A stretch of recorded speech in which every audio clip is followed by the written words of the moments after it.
je m'appelle Anna et que l'un des surnoms qu'on me donne c'est Ananas. Il n'y a pas à chercher plus loin. Bonjour, moi c'est Anna Kapler et je suis émailleuse sur lave. J'habite à Erstein et je pratique ça depuis à peu près maintenant 8 mois.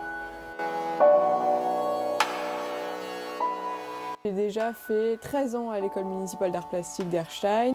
En fait, je pense que depuis que je sais tenir un crayon, mes parents ont compris que je ferais dans l'artistique, le dessin, tout ça. Donc ils n'ont jamais hésité à m'inscrire à tout ce qui pouvait être atelier artistique. Donc l'école d'art plastique c'était un peu une évidence. Là-bas j'ai rencontré des gens qui étaient comme moi, qui aimaient beaucoup créer. J'ai rencontré Fabienne Chanviard qui a été le mentor de cette histoire pendant 13 ans. Et puis plein d'autres accompagnateurs. Je ne saurais pas citer les noms, mais que des personnes passionnées par leur métier qui m'ont transmis leur passion et qui ont su me faire travailler la mienne pour qu'elle devienne vraiment concrète et qu'on en arrive ici dans cet atelier. Ensuite, j'ai obtenu mon bac et j'ai fait un DNMAD, métier d'art, design, mention, objet, spécialité art du bijou et du joyau. Et après ça, j'ai décidé de faire 1 an de formation pour devenir émailleuse sur lave certifiée. Quand j'ai eu mon diplôme d'émailleuse, il était hors de question que je fasse quelque chose d'autre que ça.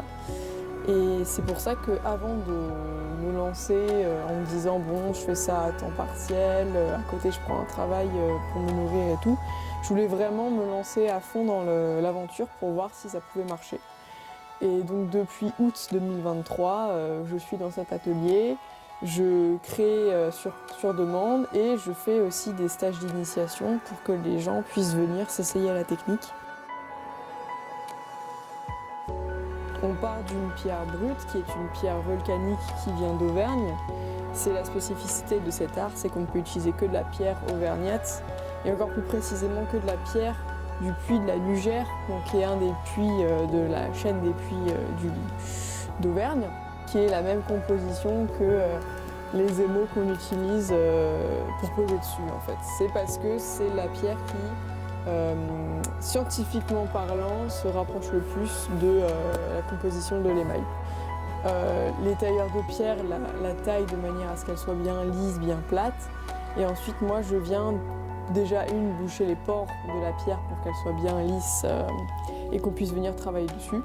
Et ensuite, je viens poser mon émail, donc, qui est sous forme de poudre. On vient la mélanger à de l'eau et ensuite on vient la poser avec un pinceau sur le dessin qu'on a préalablement tracé sur la pierre. Et ensuite j'envoie tout ça à 960 degrés en cuisson pendant 6 heures. J'ai commencé à faire quand même pas mal de marchés, à commencer par les marchés de Noël l'année dernière. Et là cette année, la saison a repris le mois dernier avec le marché de Pâques de Nord-12.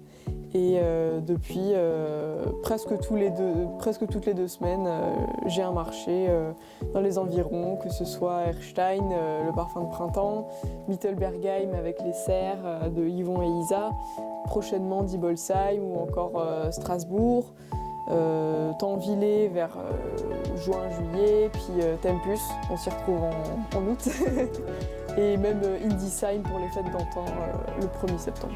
J'expose encore dans une librairie spécialisée dans les mangas, puisque j'ai fait quelques plaques sur le thème.